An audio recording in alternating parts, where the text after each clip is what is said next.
Do you ever feel like your YouTube journey keeps taking turns that you never planned? Me too, and it's overwhelming at times. It's like you set up the GPS, you planned the perfect route, but suddenly you hit a detour. There's construction, and there's an accident. So maybe you started with one niche on YouTube, then you pivoted, or maybe you started with no niche at all, and now you're feeling frustrated because you're not seeing the growth. In my last video, I shared how feeling stuck on YouTube as a small channel is like being stuck in traffic. But what happens when the road completely shuts down and you're forced onto a detour?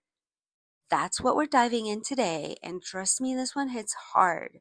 Make sure you go watch my previous video if you haven't to make more sense of this one. I bet you started your channel with all the excitement and the clarity. You knew exactly what you wanted, but now you're second guessing everything. Am I in the right niche?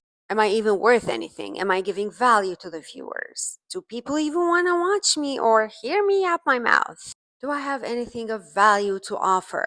Who am I? Now you feel like maybe you're wasting your time, or maybe you're even back to square one, or before square one. Detours feel like a failure, but are they? Let me tell you, detours are not failures. They're recalculations, they're reassessment of what you're doing, of what your message is, what your channel should be all about. Every detour will teach you something about what your audience doesn't want, about what you enjoy creating, about whether you're being your authentic self or not. So take that. Listen to your detours. Yes, listen to your detours.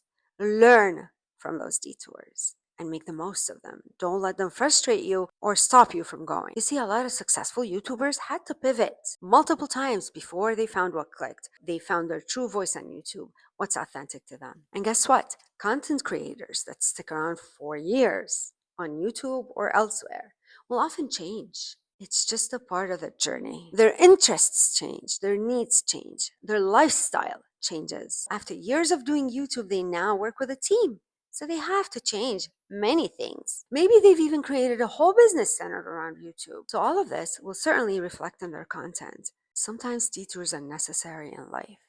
They're necessary for growth. They're actually a part of growth. And sometimes without detours, we can't reach success. No one goes through life without changing. Believe me, you don't die the same way you're born. So instead of resisting detours, document it. Talk to your audience about it. I'm sure some of them will relate. A lot of them might be going through it, even if they don't realize it. I actually posted a few months ago a video about my dilemma over my niche. Am I in the right niche? Should I continue in that same niche?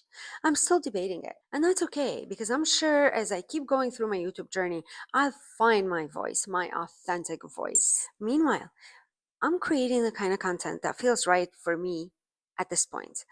The content that feels authentic to what I'm going through at this point.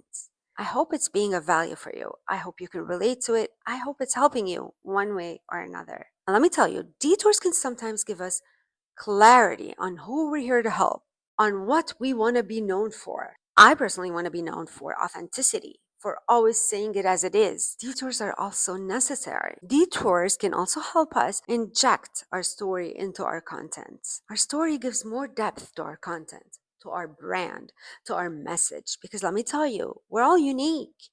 We might have the same information, but we didn't go through life the same way. So our outlook on life, our outlook on certain issues will differ than someone else. Our story is what makes us stand out in this crowded space. It's what distinguishes us from others who are in the same niche, because we all have our own unique experiences that shape us into the kind of person that we are today, that shape us into the kind of content creator that we are.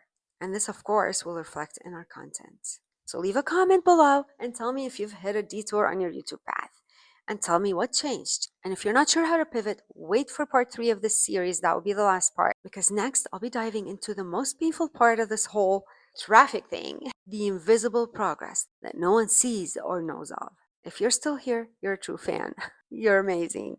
This is Christy. I thank you for watching. And make sure to stick around for part 3 that'll be coming up in a few days. I'll see you on the next one.